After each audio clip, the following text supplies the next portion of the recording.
Hi, Mrs. Mann's class. This is Mrs. Ash. Since I cannot be with you today, I have created a short screencast to remind you of some things to look for when you are researching within a search engine like Google.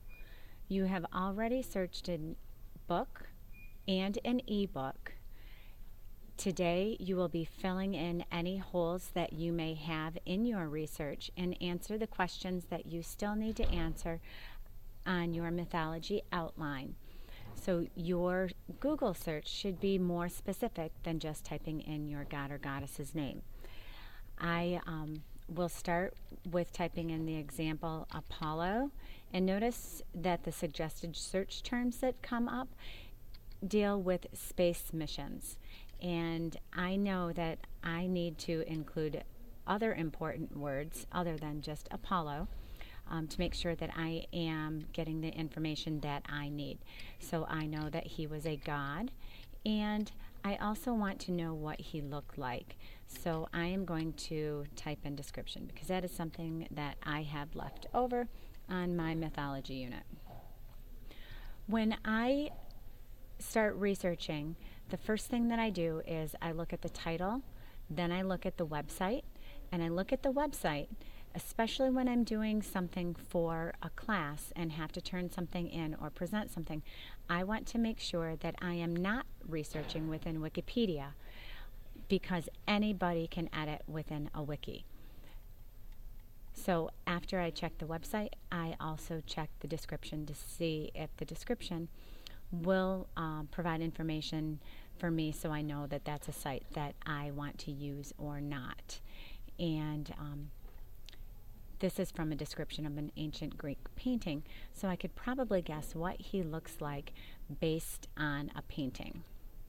I could give it at least a good enough description. So if I click on this site, then I then have to actually read. So it says here he is depicted as a handsome, beardless youth with long hair and all of this. And so I could write that down on my mythology outline. Before I do that, though, I do want to make sure that this site is credible. In order to figure out if it's credible, one thing I do is I look for a date. Since I am searching a historical god, I'm not going to be concerned with how recent this site was updated or originally published. If I were researching something in the medical field or technology-wise, then I would need to make sure that anything that I research is within 6 months to a year. But date, I'm not going to worry about for this project. I do want to find out who has created this site because that would give them credibility. Just like your family doctor would be a credible person to talk to about medical advice, whereas I, as your library teacher, probably would not be the person to go to for medical advice. So what I can do is scroll down to the bottom, and you can do this on every site that you do. And what I'm looking for is something down here that would say something like about the site, or in this case, I am getting an author, and I am going to copy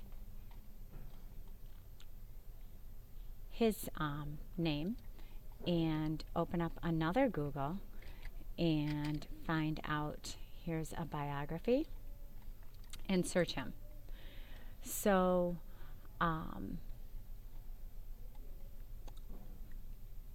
again, I look here, resource reviews, edited by Aaron J. Atzma.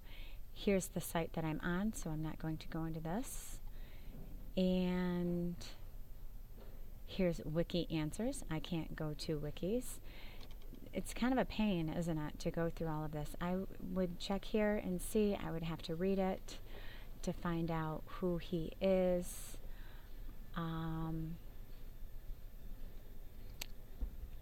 Something that's helpful is hitting Control F. That brings up a find. I put his information in, and then it finds it right here for me. And it says, for whom I could find no academic credentials using Google. If I see this, I am not going to use this site. So even though this might have information that looks useful, if I can't give credibility to the author, then I'm not going to use it. And I clicked on the home button hoping that I could find something here, but I don't see anything that would be helpful to me to prove that he is any kind of expert in this field.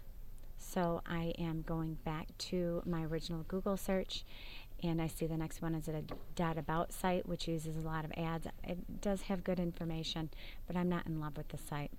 So I can then go down to the next one and read about it, GreekMythology.com. Here's a GreekGods.info, and .info being short for information, just like com is short for commercial. I want to try this .info.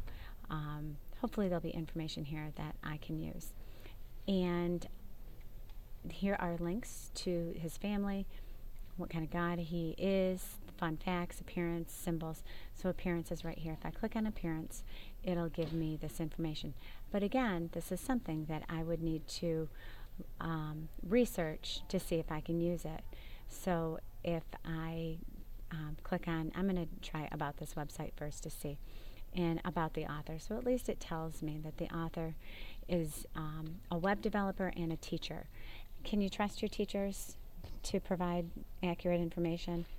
I kind of hope that you would. So I would think that this would be okay. So I hit a back button and read about Apollo. Now, you might notice that a lot of the information that you're reading here is information that you found on other sites. This is a good thing. If you are seeing the same information on multiple websites, chances are that information is correct.